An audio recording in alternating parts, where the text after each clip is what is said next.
My name is Joe Stieb. I live in Aurora, Colorado. I'm a three-tour Vietnam vet.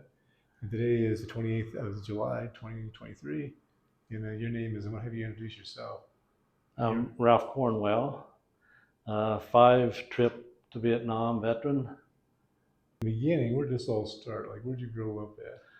I grew up in southern Ohio, small town called Minford, Ohio, Minford, just outside of the small town, at the base of a holler.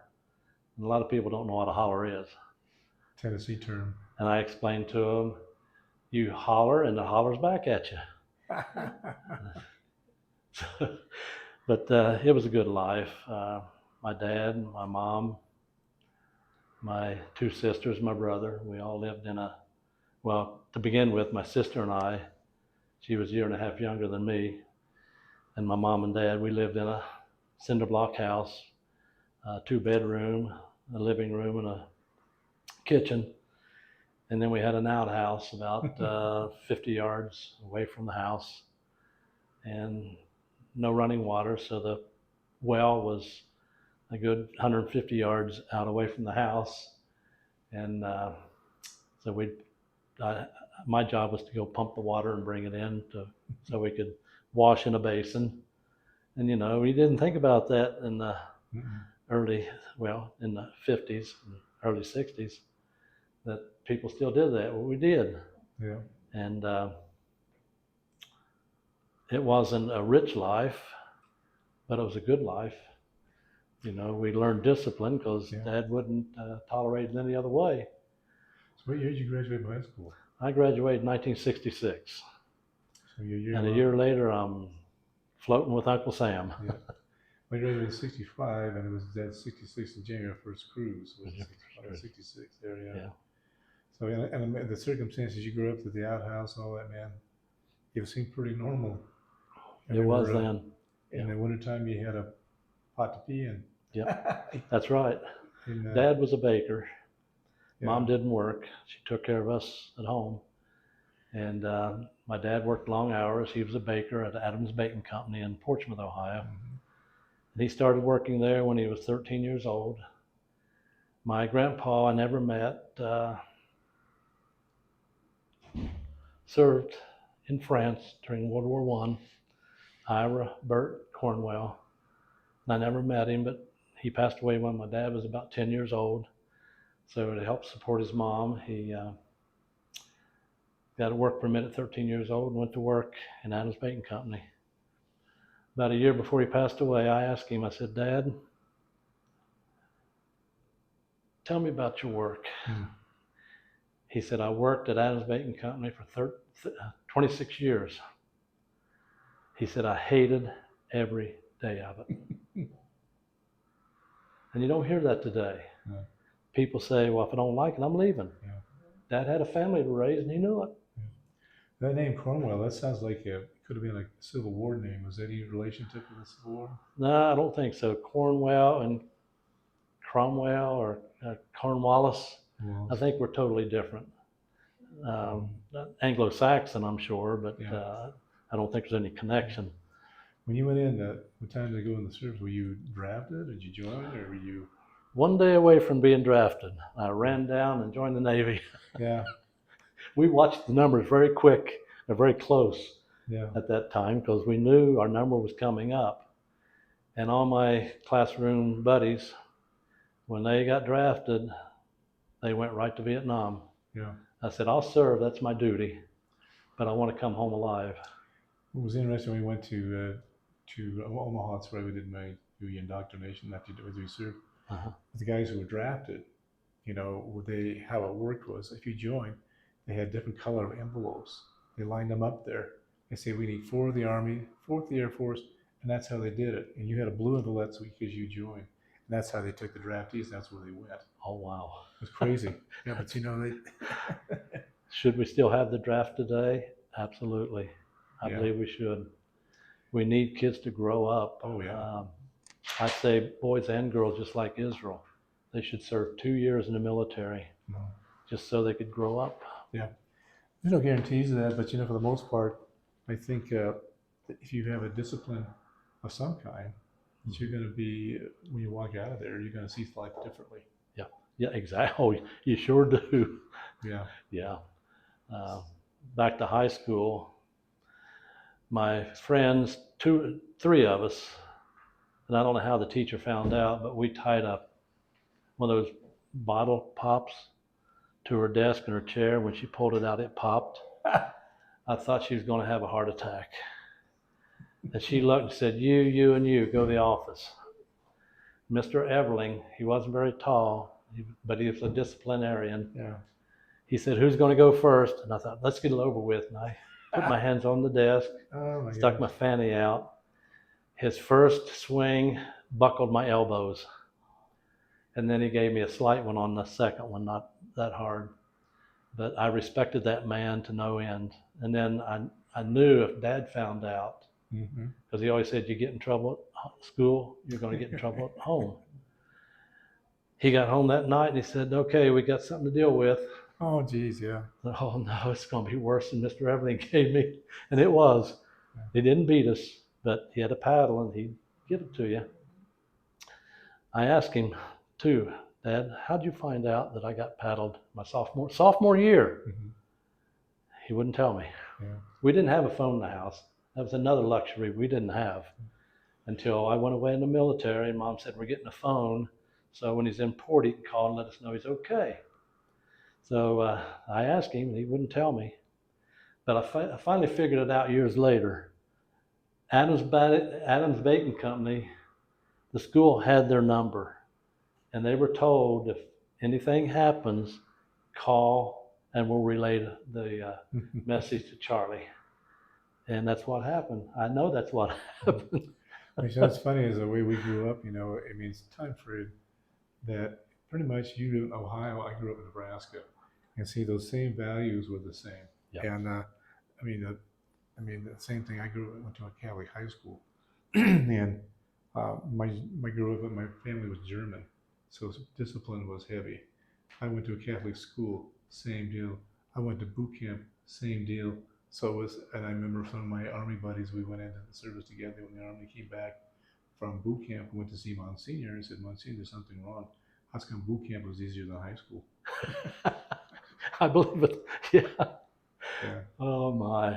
So when you went through boot camp, where'd you go to boot camp at? Great Lakes. Great Lakes, that's where I went. In April, and it was cold. Yeah. Well, for the first thing they did when I went there in October was the issue who's going to be shoveling snow. We didn't have to worry about it. We didn't have to do that. So did you get out of boot camp? Did you take on-the-job training, or did you get a job out of there? Or did you go to school? Out of boot camp? Yeah. I went right to the ship, the Aludra. Did you have a choice of school or your job? No. I went as a boiler tender. You did. And I got on the ship, and the chief electrician officer and Leduc, they came to me and said, how would you like to be an electrician? I said, yeah, I'd be glad to. Mm-hmm. And I became an electrician's mate instead of a boiler tender. Yeah. And I'd watch the guys, a good friend of mine, Roger, little guy, and I'd watch him, and he'd have to come out of the boilers after cleaning them and breaking them, and dirty as could be. And I thank the Lord that I sat there in front of the electrical panels on watch. Yeah. And I had electrician's mate named Brackett taught me, and Terry Savoy and Max Duncan. They took me under wing and drilled electricity formulas into my head. And some of those guys, most of them, unfortunately, because of Agent Orange, died in their early 30s. Yeah. And but that's how I got on-the-job training. That's what I took too. I had a choice of going radio school and job training, but I thought I was much better learning hands-on. I didn't know I was going to spend a year in deck force where I got into the communications. That wasn't explained to me at all, but I earned it. So I love, it's like we saw earlier, you earn things. Yeah. I earned mine because I wanted to do that. I did all the things I needed to be to get there. Yeah. Yep. So I earned it. Most guys come out of school didn't earn it. and No, they didn't. they had it easy. So I appreciate it, and they didn't. I believe learning it hands-on it stays with you much more than from the book. So when you first tour, where did you go? So did you go right to Vietnam from your first? Did you say you were home ported where? San Diego or Alameda, California. Alameda? Uh-huh. Yeah, and as soon as I got on, we left harbor and headed to Vietnam. Did you go right to Vietnam? Or did you go to Okinawa? We went to Yokosuka, Japan first. Mm-hmm. Pulled in there, and it was snowing, and man, way out in the distance, there was Mount Fuji. Wow. What a beautiful sight. And yeah, it's easy to fall in love with Japan. Went to Yokosuka, Sasebo, and one other port I can't quite remember. But it was always fantastic. And one time, instead of going into the bars and having fun, I just decided I'm going to go out and meet the people in the countryside. Mm-hmm. That was absolutely fantastic. And I should have done that more often than the things I did. But just to meet the people out in the countryside and talk to them and become friends with them. We never wrote back and forth, but we had that conversation while I was there. So was that a Liberty port, or was that a place you? It was a Liberty port. Liberty port, We didn't spend much time there. I think only hit Yokosuka twice, Yokohama twice, Sasebo a couple, 3 times, and most time it was there. A lot of our time was in Subic Bay, because that's where we would refuel and reload food, materials, Agent Orange, and then they would have Filipinos come on ship and repair certain things that needed repaired. Yeah. Then we would take off again, and I met Hong Kong was another favorite port. I liked Hong Kong so much, and I met a young lady there named Tammy. I still remember her name. We rode back and forth for a long time, and I don't know whatever happened to her. Last letter I got, if I remember right, she wasn't in very good health, but it was platonic. We were just friends, and we just had good conversations in our letters back and forth.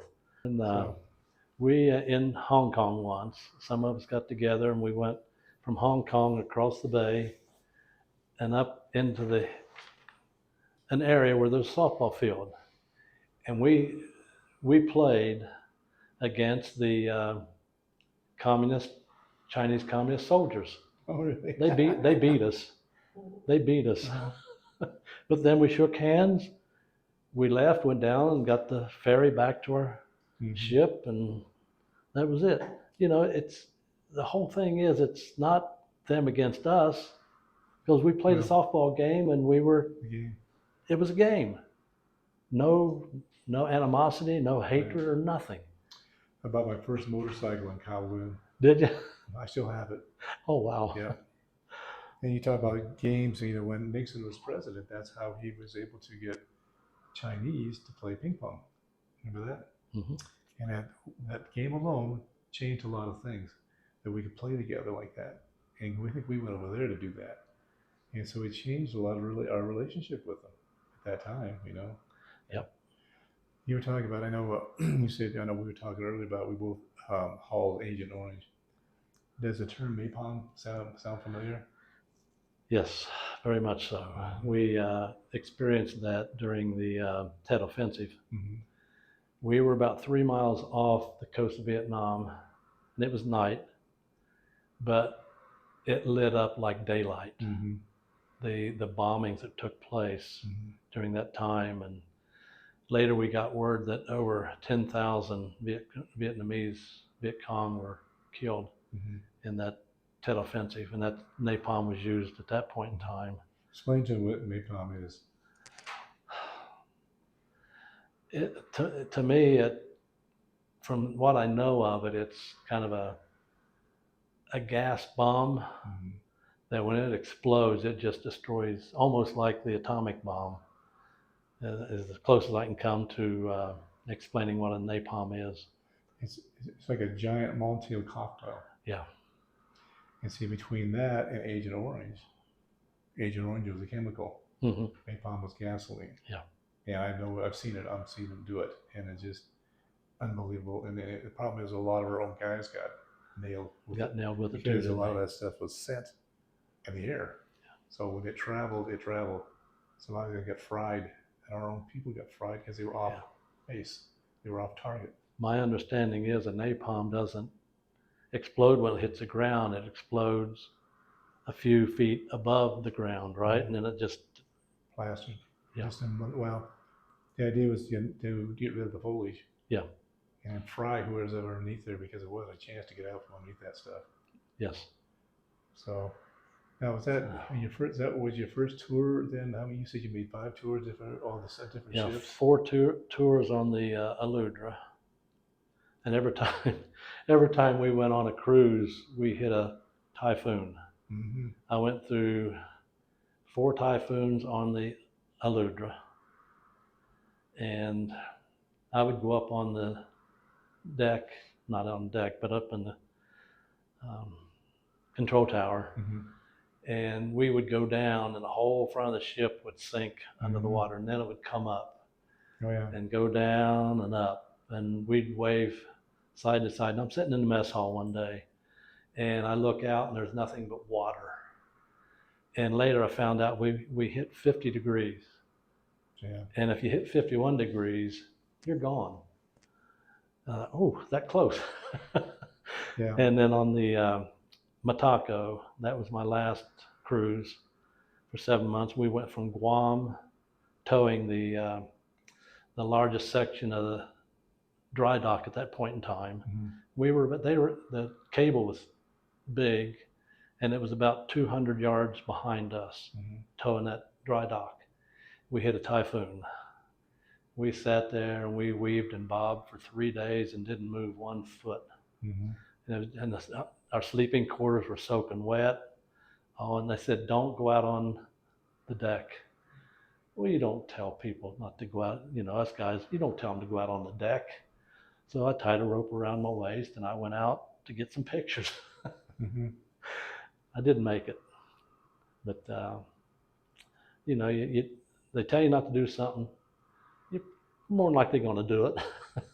So I remember we got caught up in a typhoon a couple of times, and that ship I was on, man, she'd go under. I mean, she'd come up and you could hear the screw out of the water. Yep. And up she'd come and down she'd go. And you didn't want to be anywhere, you just had to hang on. Just hang on. And then we come out of that and went back to Subic Bay, so back to Sasebo, and it was a Navy ship stalled out in the middle of that thing. So we had to go out and get her. So we went back in the typhoon, tied a rope to her and towed her back, man. We had to go through it again. So it's different than shore duty, you know, with the ship's a whole different deal. You don't go home at night. That's your home. That's your home. 24/7. That's it, all the time. Yeah. Our coffee was drank out. We'd make coffee, and the container was about so big, stainless steel. Mm-hmm. Look on top of it, sealed shut in 1942. Wow. But it's still fresh. It was good coffee. Yeah, fresh to death. Now, on the ships, that one, was it a landing boat ship? Or was it actually hit the land? Or was it something like, I'm looking at thinking about an LST. Those were landing ships. You mean the Matako, the rescue ship? It was shallow bottom, so we could get real close to shore. Yeah. But we didn't have wheels on or anything where we could go up on land. It was just very shallow bottom. Did they have ramps on them so they come on and off, or they just jumped over them? Did you say you hold Marines too and troops? No. You didn't hold troops yet? We had about 75 crew members. Yeah. And it was only about maybe 75 feet long and about 40 feet wide. Wow. It wasn't very big. It wasn't a very big ship. And our captain was he was a lieutenant. Yeah. So was that, I can't remember, were they flat bottom? No, but shallow. I think it went down, but it didn't have the deep dive like the Aludra did. Mm-hmm. Um, but it wasn't flat, but it wasn't, for deepness either, because even when we went to Bikini Atoll, we came right up to the land because there was not much there to anchor to or moor to, so you went right up against the shore. Yeah. But the water could be maybe 5 or 6 feet deep, and you could still maneuver up that close. Where the Elude or your ship, you wasn't going to come close to that. No. It had to be 100 feet deep or so. So what was it? All that experience you have, especially different ships like that. What was some of the things you really can remember were the best times or the worst times of that? The best times were the camaraderie with your shipmates. Mm-hmm. We still stay in touch. And this is 50 years ago, and we still stay in touch. Who's alive still stays in touch. Yeah. That was really the best time on the ships, both of them. And the worst time was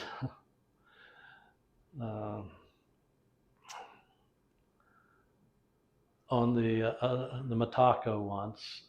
After I left the worst time was heading back from Vietnam on the Elude to the last cruise in 1969, excuse me. I had an attack. I got sick, and it was about 2 days west of Midway. The corpsman took me to his office. I laid in the rack for over 5 days, and I thought I was dying. Midway called and wanted to know, or radioed, and wanted to send a helicopter out and get me, take me to Midway. The captain said no, he's going back to San Francisco with us. I laid in misery for all those days. We get close to the Golden Gate Bridge, and the corpsman goes up and wants to radio ahead and have an ambulance waiting on the pier. Captain said, no, you can use the phone on the pier when we moor up. Well, mooring up, a ship, it takes 3 or 4 hours to moor up when you finally get there. So the ambulance comes, 2 medical assistants come. They want to know if I want to walk off the ship or want to be carried off the ship. I said, I'll walk off this ship. One in front, one in back. We get to the flag. I salute the flag. We walk off. I get in the ambulance. We go to what used to be Oakville Naval Hospital. Mm-hmm. A young medical doctor, he was a doctor, I'm assuming, turned and looked at me and said, you're not supposed to be alive. We want to shoot you full of antibiotics, and then we want to observe you to see why you didn't die. So about a month later, they finally, he said my appendix ruptured. And that's the reason I was filled full of poison. So after about a month or so, they operated on me, and they didn't cut me here where they normally do. It went from just below my navel down. I healed up great, no problems at all. My mom and dad came out, and so they were there for the surgery. I came out of the surgery great. I healed great, which I don't think I should have, but I was in a ward with other men that had suffered appendix. One guy was cut up the side. His side was open that wide, and they were healing him from the inside out because he got an infection. I think, praise the Lord. I was watched over. Number one, I didn't die on the way back, to San Francisco. And then the other, when they did the operation, I healed up without any complications at all. Yeah. So I'm getting ready to go to my next station, the Matako in San Diego. I go to the office and I asked this lady, I said, I'd like to have convalescent leave to see my grandmother, my 2 sisters, my brother, just let them know I'm okay before I go, because I heard that the ship I'm going is going on a cruise to Vietnam again for 7 months this time. She said, no, you weren't sick enough to get convalescent leave. Yeah.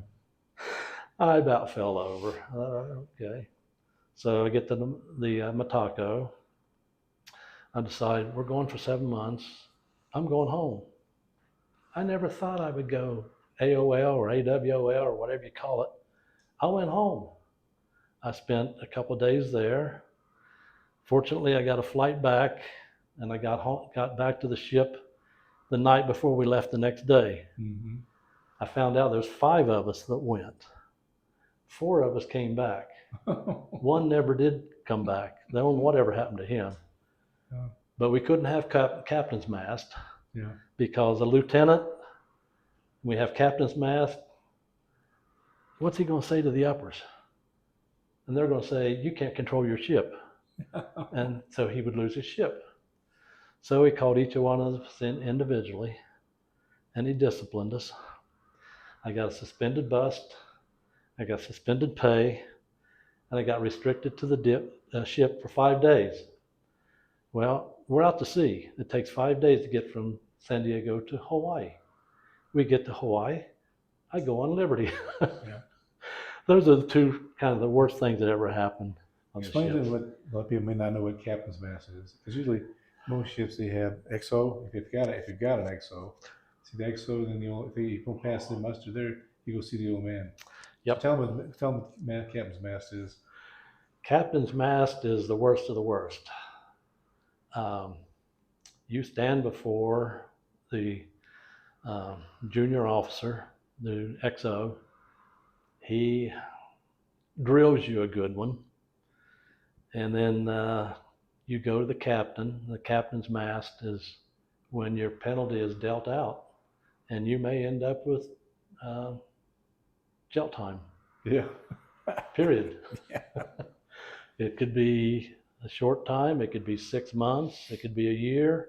And after you get out, you're going to serve the remaining time that you were in jail. Yeah. So if you have 4 years, you lose 6 months of it. Instead of getting out in 4 years, you're going to serve those other 6 months beyond. Yeah. So it's not a fun thing. Yeah. So we lucked out when we just saw the captain for discipline. No, I mean, we talked about that. When did you talked about you were sort of involved with Major League Baseball. That happened before you went in the Navy or after you got out of the Navy? Or when did that all happen? A lot of my friends were drafted right out of high school in 66, 67. Gene Tennis, Al Oliver, Larry Heisel, Don Gollett. They were all drafted. Uncle Sam got me. And I spent my 4 years. I would throw baseball with some of the guys on the ship. Yeah. Some of them would want to throw, and I'd catch them. About 6 months to a year before I knew I was getting out, I should have got out in April of 71. I called John Edwards, who caught for Cincinnati, and then he was traded to St. Louis, caught there, and they won the World Series. And then he was traded to Houston, the Houston Astros. I called him up at the Al Cortez Hotel in San Diego. How did you get in contact with these people? How did you know these people? I mean, you started getting the baseball. You knew them before you went in the service? Oh yeah, we played together. We played together and we played against each other in our town of Portsmouth, Ohio. Okay. And then of course they got drafted, and I went to the service. And I called John up, and it was just like we were just best buddies. And we talked, and I said, John, can you help me out? Can you help an Ohio boy out? That's what I said. And he said, I'll help you. He said, come on down to the dugout. And so went down to the dugout and met him, and we talked. And I said, can you help me get with Houston? Because I'm getting out of the service pretty soon. I'd like to have a chance. And he said, I'll help you. And then just before we left for our cruise to Alaska, my last cruise on the Matako, I went down to see him. He said, have you heard from Houston yet? And I said, no, John, I haven't. He said, you will. So we get to Anchorage, Alaska. We get the mail, and there's this envelope with Houston Astros on it, and it was yay thick. And my invite to spring training with the Astros was in there, along with a ticket from Columbus, Ohio to Orlando, Florida. And I was supposed to get out in April. Well, spring training would have been over with by then. I think my captain knew that I had the chance. So they discharged me February the 10th of 1971. So I got out in time for my wife and I, Patsy, pack up, head to Ohio. She stayed with my grandmother, and then from Columbus, I flew to Orlando for spring training. What an experience. It was great. And I was a little bit overweight, but I didn't stay overweight very long. We worked hard every day of the week. And it went well. I was doing great, having a great time. I was catching great pitchers like J.R. Richard, Charlie Grigsby, who I mentioned earlier, a great knuckleballer, and Ken Force, and Don Wilson, some of the other ended up being with the Houston Astros for a long time. 4 pitchers and I went out on the town one night, and like I said, I drank heavily in the service. You could have classified me as a beginning alcoholic, and I'd quit drinking after I fell off a cliff in San Diego. Until that night, 4 pitchers and I went out on the town. We ended up in the bar. I had 2 drinks, bourbon and Coke, which was my favorite drink. And the next day I felt fine. I mean, I was relaxed, I felt good, but it wasn't here. I asked God to give me the opportunity of my lifetime to play the game I loved. And he said, I gave it to you. But when Bob Lillis and I had a talk, he laid everything out for me, and then he said, it's your decision. You know, you can stay or you can go. I thought for just a few seconds, said, Bob, I'm going home. And I gave my dream of playing baseball up. God knew that if I stayed, I'd become an alcoholic. There was no doubt about it. But I didn't know it, you know. But he knew what the future holds for us. And he knew that because drinking, alcohol is very prevalent in all sports, that I wouldn't walk away from it. No.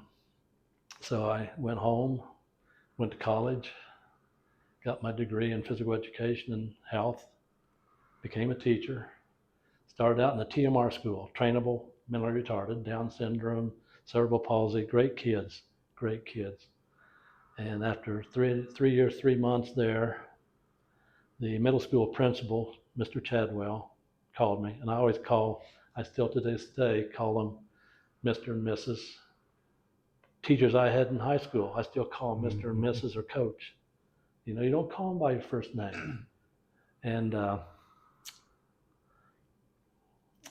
he called me up, said, I've got a job for you. This is in October. School's already started, Fairhaven School. He calls me up and says, I've got a job opening. Would you like to have it? I said, Mr. Chadwell, I can't. I won't leave my students. They don't deserve to have someone bail out on them. He said, if I call Mrs. Allison and she says it's okay, will you come? I said, no, I won't. We hung up, and 5 minutes later he calls and says, Mrs. Allison said it's okay to resign and come to middle school. No, I won't do it. No. I felt strong that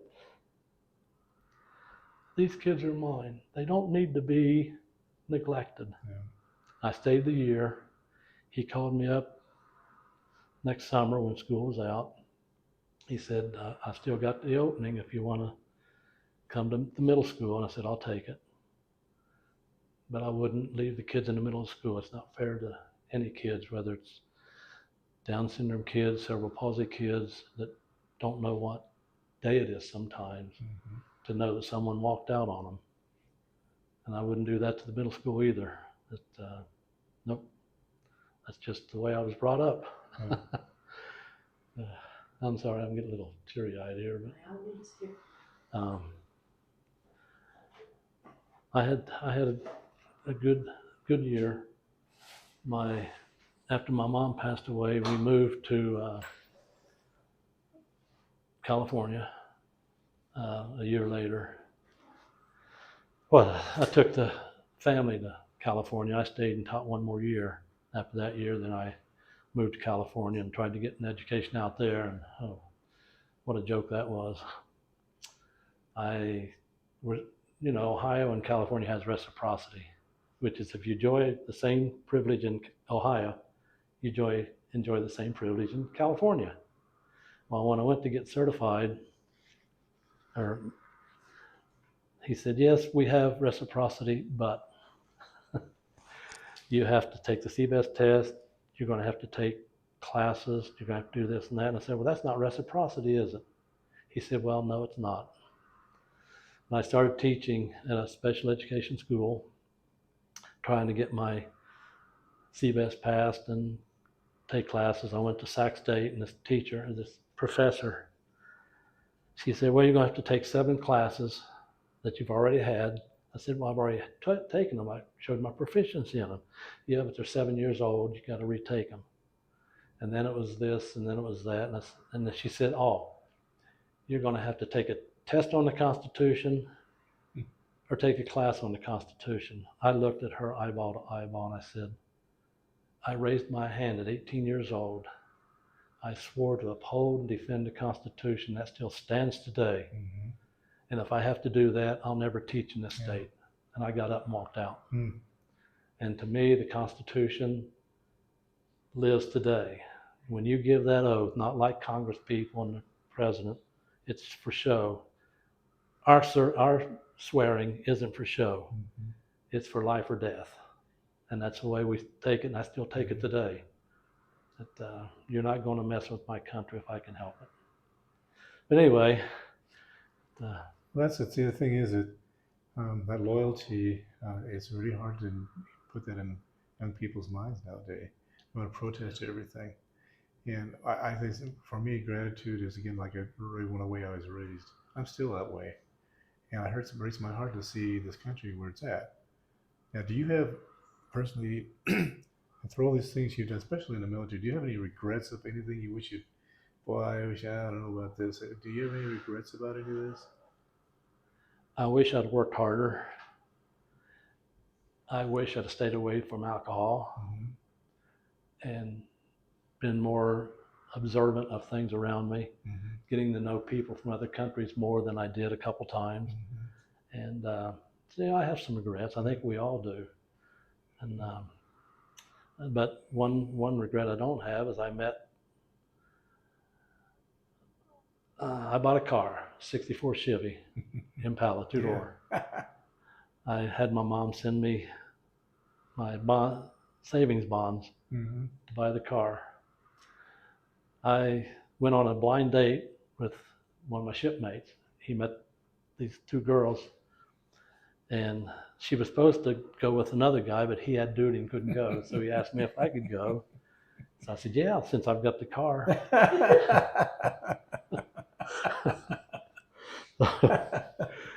We went, and there was this beautiful blonde sitting on her suitcase in the YWCA. She had her hands on her cheek in her hands, just sitting there, the long blonde hair. And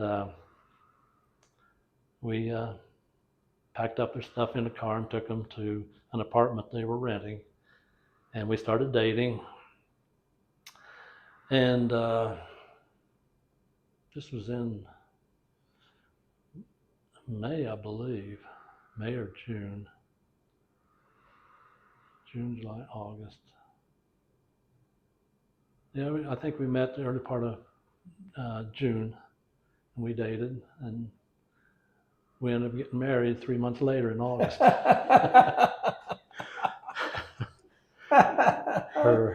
Her name was Patsy Mallory at the time, became Patsy Cornwell. Hmm. And we've had our good times, we've had our bad times. This is the same one you're married to now, is that great? Yeah, second time. Uh-huh. I made a big mistake and messed up after 11 years, and we separated, and ended up divorcing for 4.5, 5, 6 years. And through circumstances, we got back together. Really?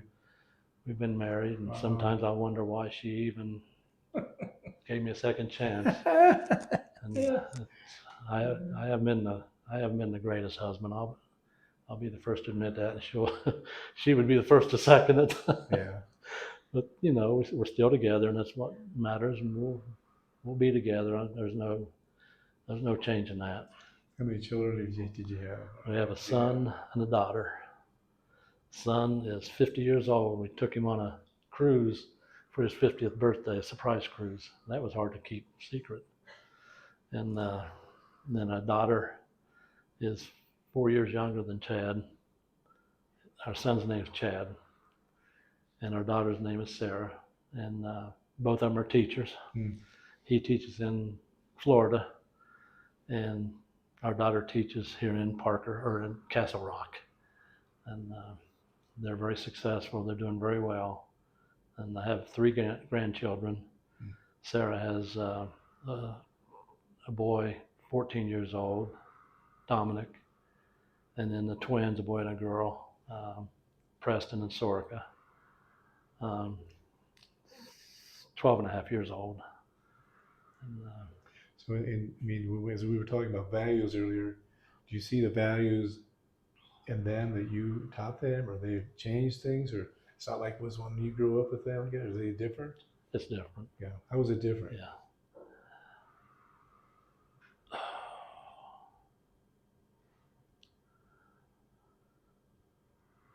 Well, their dad is overly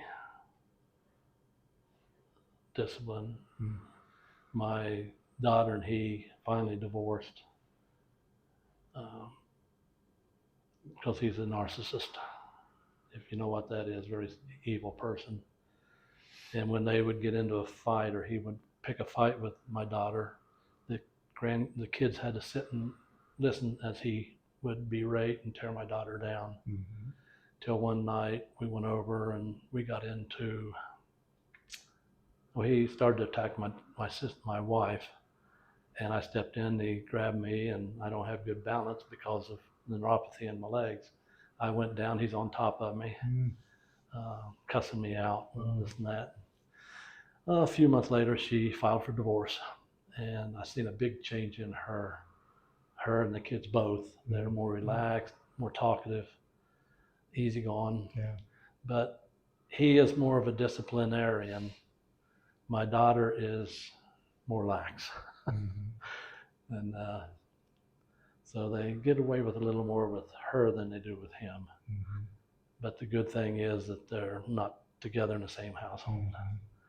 That's the thing that, and it's not just them, it's all kids, except for, I think the biggest thing you see is kids on the farm.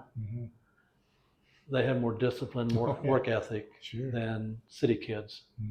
City kids kind of know how to manipulate their parents. And so they get away with a lot. And so we see riots, we see this and that. Would you ever encourage your grandkids to be in the military, or would you have to settle the question?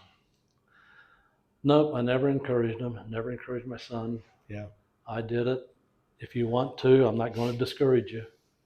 You know, I'd say positive things about it. But if you don't want to, that's your choice. Would I have gone if it wasn't for the Vietnam War? Probably not. But I had the discipline through my dad and how I grew up on the small farm we had. And I worked for dairy farmers around baling hay, 5 cents a bale. We didn't get much, but it helped us get strong for football and sports and school. And I learned a lot. Roy Game was one dairy farmer.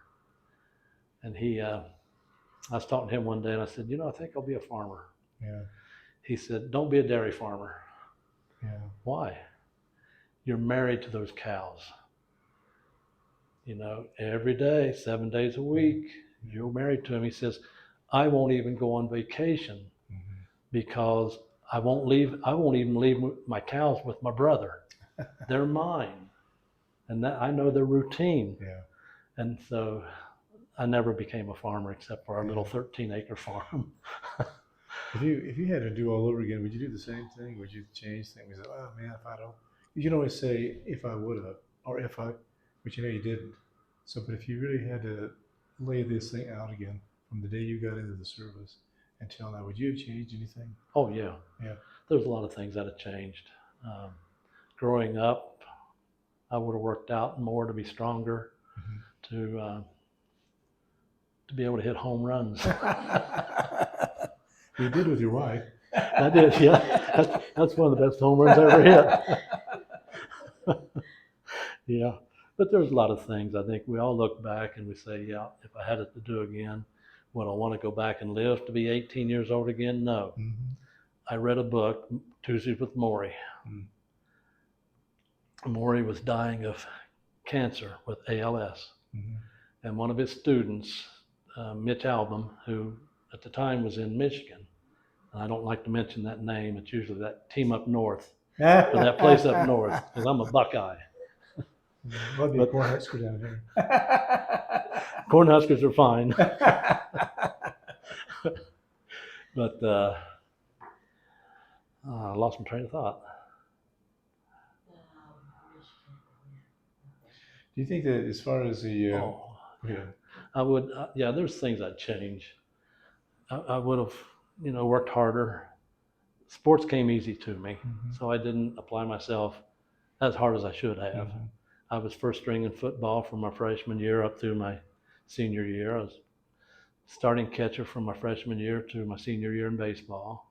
I was always sixth man in basketball. And I'd see guys come in and talk to the coach, and I knew they were asking for more favoritism for their kid to play. So I went to my dad one day and I said, Dad, would you go talk to Coach Gilbert? Maybe I'll get the starting lineup. My dad looked at me and he says, he's your coach, I'm your dad. That's the way it is. You want it, you earn it. Yeah. I've got a friend of mine who used to play for the Broncos years ago. I asked him, I said, what was it like your rookie year? What happened? I said, well, I broke my little toe. I said, how'd you know it was over? Used to stand in the front row for calisthenics. When you're in the back row, you knew it was over. You know it was over. That's good reasoning. Yeah, that's a lot of things. Do you think, as far as you come to the VA here, you think you get treated pretty good here? Oh, yeah. Everywhere I've been, except for Huntington, West Virginia, the VA there was an old building. I had to go every time because I had disability because of my lower back. I had 20% disability on it.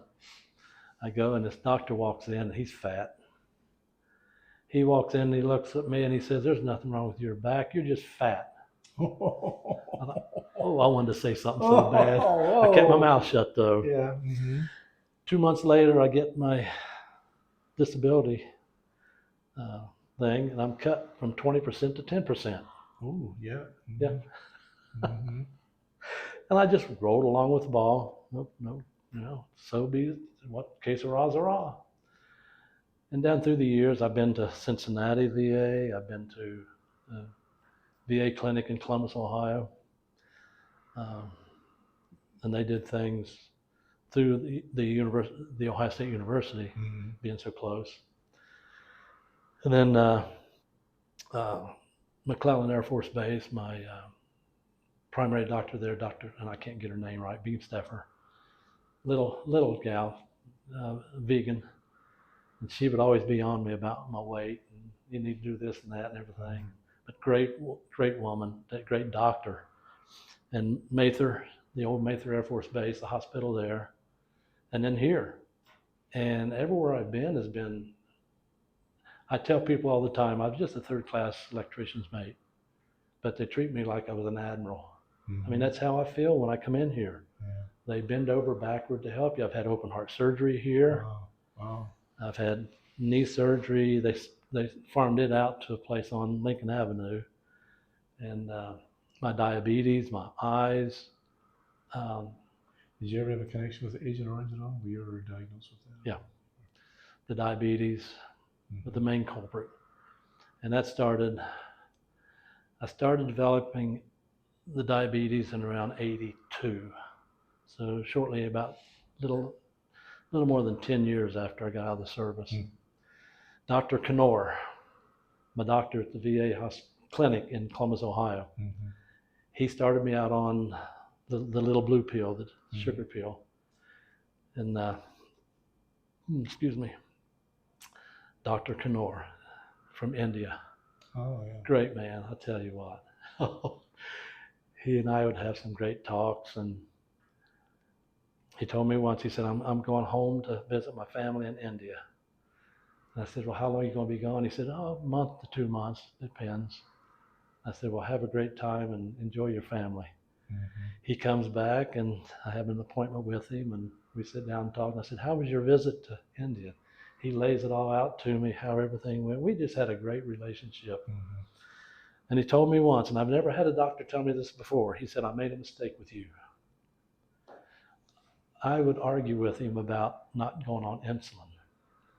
I don't want to go on insulin, doc. I don't want to take the shots. He said, but you need to. But you don't want to, I'll keep you on the blue pill.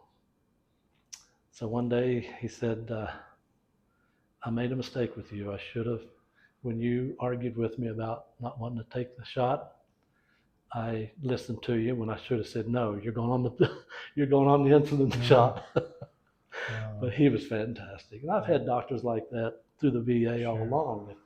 If I don't want something, they say it's, well, you don't want it, but you need it because it's for your benefit. That you make a choice. And, they don't lie to me. Yeah. And I appreciate that. I had my doctor, my primary doctor here, Dr. Javid, is a Palestinian. I don't see Palestinian. I see a doctor. Yeah, exactly. And my doctor, she told me after my surgery, and I knew he was Palestinian. Dr. Hef, it starts with an H. I can't pronounce his name. Great, him and his whole staff. But she said, yeah, he and I and my brother all went to the same university in Palestine. Wow. And now they're here. And, he operated on me. I kept telling him when he'd come in to see me, I'd say, Doc, whether I get off the table or not is not my decision or your decision. It's God's decision. Mm-hmm. And if I don't get off, I'm going to heaven. Yeah. He'd look at me. I said, Doc, what scares me more than anything is the pain I'm going to feel once the surgery's over. Yeah. he'd kind of chuckle a little bit here and there. Yeah, I had a dentist one time, and he was sitting there, and I grabbed him by the leg and said, Doc, let's promise not to hurt each other today. That's a good way of putting it. But, the relationship I've had with doctors here has been great. Nurses, I won't say just doctors, but nursing staff. Yeah. And I had one doctor recently, because I spent 4 days in the hospital just recently. And the nurses would come in and they want to stick you real slow. I say, Farah, she's on Ward 3. I said, don't go slow, go stick it in there. Get it done. So she's getting ready to stick me one day, and she just gets ready to go, and I said, ouch! She said, you scared the daylights out of me. Yeah. But it's just a relationship you have with your nurses and your doctors and the staff. Mm-hmm. I mean, I even talk to the guys that come around and empty the trash. They're part of the union. Sure. I mean, not union, but our union, part of the deal. Our association, our group. Was there anything else you'd like to share with the people? I mean, as far as anything you want to talk about, you've talked about anything you'd like to come across to anybody who watches this thing that you'd like to say to them? I have so many people, some friends I grew up with. Great. We don't stay in contact as much as we used to, but growing up in the country, we lived up a dirt road, and they always tarred it to keep the dust down. Yep. And we were the last house up, so we didn't even get touched with it up that way. But there was friends, Ted Berkheimer, Tim Santo, who passed away, and Terry Spradlin. He and I used to get in fights. And John Barry, he ended up becoming part of the Green Beret, and he passed away just in his sleep. Yeah. 10 years ago now, I think. But he was probably in Vietnam and probably got Agent Orange, and Yeah. he became a lawyer. But then one night he got up, I guess, went and sat in a recliner in the living room, and his daughter went in and found him permanent sleep. Yep. And there's others. Two guys that kept me out of fights at the Frisch's Big Boy in town, Itty Bitty and Donnie Nash. They were huge boys, but they loved to ride horses, and we became such good friends. And a couple times they kept me from getting probably beat up. And Don Sloan, he and I are still good friends. We are in contact. He served in the Air Force, but he was in Texas most of the time. And a good friend, we grew up together, neighbors. He was about 200 yards down the street from me. Mike Bellandingham, good, great friend. He was born with hearing impairment, so he couldn't hear, and so his speech was not too good. And I would razz him at times. His mom, Wanda Bellandingham, they adopted him. She said, now, you know, when you say things to Mike, you need to turn your head because he can read lips. I didn't know this for a long time. Yeah. But we played football together. We played basketball together at our high school. He played baseball, and we played summer baseball together. And he was never recognized for anything. But yet he overcame things, you know, to play football, to play basketball, and to play baseball. Sure. And nobody ever gave him any recognition for the disability he had, and he overcame it by being a very good athlete. Yeah. And one thing I think before we go, you gotta show up this cane of yours. Okay. Like I said, I went with Houston Astros and had to make that decision whether to stay or go, and I made the choice to leave. We were in the only real bat factory that ever made real bats, Louisville Slugger. I'm giving a plug for them. We went through the factory, and at the end, they give you small souvenir bats, and you get to see all the different bats in the bat library, where there's a big library of bats that major leaguers that they come in, they decide, pull my bat out, I want another bat made, or 50 bats made for the season. And at the end, we went out and I saw this cane, and I asked them if they could put my name and the year I was with the Astros for a while. They said, yeah, we can do that. Wow. And they mailed it to me later, and they mailed me a regular bat too that has the same thing on it, and I've got it in a glass case at home. Neat. So yeah, but Louisville Slugger is still the only real bat ever made. Yeah. I would, like Israel does, every boy and girl right out of high school, I think should spend 2 years in the military just to learn discipline and to grow up. Mm-hmm. We've got a society now that quote unquote adults act like 5-year-olds, no discipline, and that bothers me. Our country is in hurts. I think the fact that these guys that were booted out of the service because they wouldn't take a shot. Now they had these people had such a investment, and not to say let's work together on this thing and see, you know, well, you got a religious belief, okay, let's work. And they didn't do that. They just give them the shaft. They're trying to figure out how to get them back. Why would they come back now when they get the shaft? What to prevent them from doing it again? I think the biggest way to do that is to get rid of Lloyd Austin and one of the generals, I think he's a general, Milky, I call him Milky, and the other general. They're all woven into woke.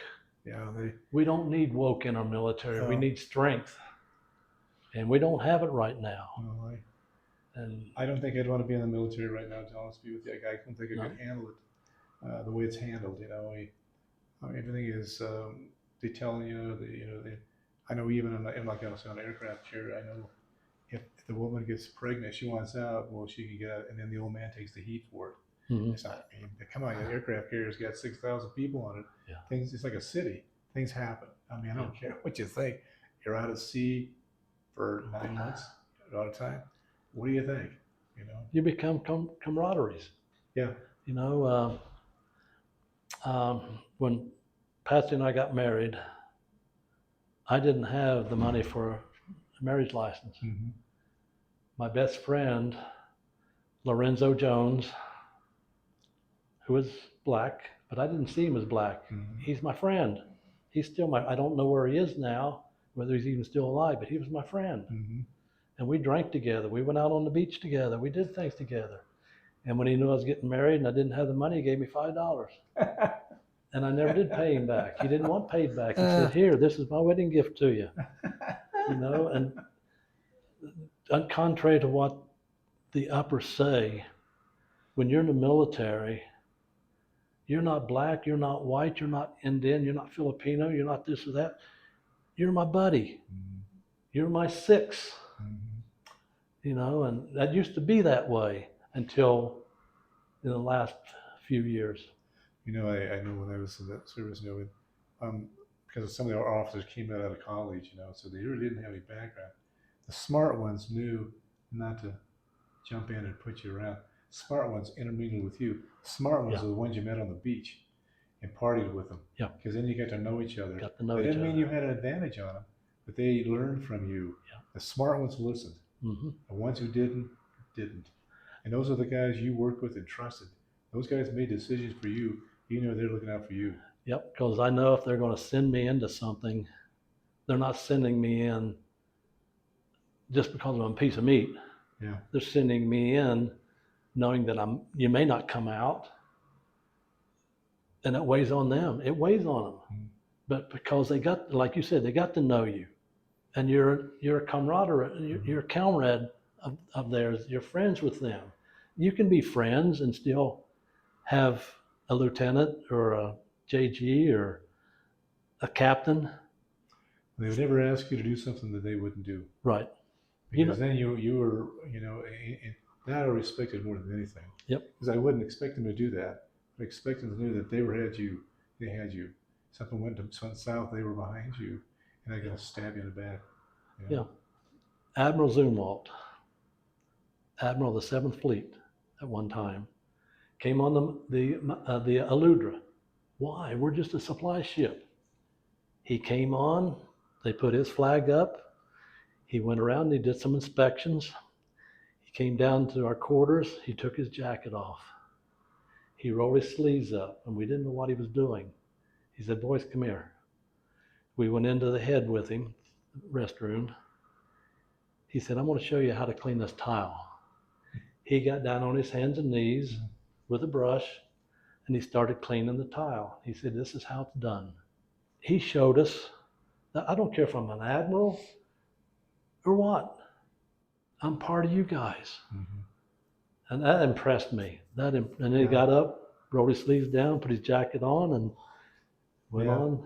It just, you know, there's one time I should have died, but I was in Subic Bay and I had not a girlfriend, but I met her at it wasn't the officers thing either. It's where we went to drink and stuff. Yeah. Not in town, on the base. Yeah. And Aurora. And I asked the guy once, "Do you know where Aurora lives?" And of course, me being naive, they said, "Yeah, we know where she lives. We'll take you in." So 4 of them in a jeepney. I knew I was in trouble then. So we go up and we circle around and this one guy gets out and he goes up. He's only gone 3 or 4 seconds. He comes back and says, "No, she's not home." They take me back to town. They pull up an alley. He says, "Give us your wallet." I said, "I'm not giving you my wallet. It's got my ID in it and everything else." He pulled a machete. He said, "Give us your wallet." Yeah. I said, "I'll give you the money, but I'm not giving you my wallet." Mm-hmm. He said, "Well, give us your money." I gave him the money and I got out of that jeepney and I flew like I never flew before. Yeah. But man, I can still see that machete today. That thing's, oh gosh. Mm-hmm. And I've heard stories about, you've probably heard it too, about finding Marines' heads floating in the Subic River. Well, the girls, what they had in the bars called what they call butterfly knives. The butterfly knives are like razors that they carried right here. So if they caught you, the girls adopted you as their guy. That means you were an investment. So if you came back and were with another girl, they'd whip out those butterfly knives, man. They'd throw them. I mean, oh my God, you could cut your throat, man. Yeah, yeah, no doubt about it. But my cousin, he was Roger Keller. Roger Keller was on the Ranger, and I stayed with him in South San Francisco when we were in town. He first off, when he got me, he said, "Let me have your tie." He took it and he cut it in half. "What are you doing?" He said, and then he took it and he taped it. He said, when you get in a fight, which you probably will, a guy gets a hold of this, and if it's not tied in the back, if it's solid in the back, he's going to own you. No. And he learned, he was a fighter. Yeah. But he cut it and he said, now, when you get in a fight, the guy is going to grab a hold of this, and as soon as he yanks on it, thinks he's going to own you, it's going to break, and you give him a sucker punch and go at him. Jeez. That was clever. This is a service medal, or the ribbon. This is the Vietnam service medal. And I'm trying to think of what, you remember what that one is, the green? I think that was a time date of the war. Like each one's different.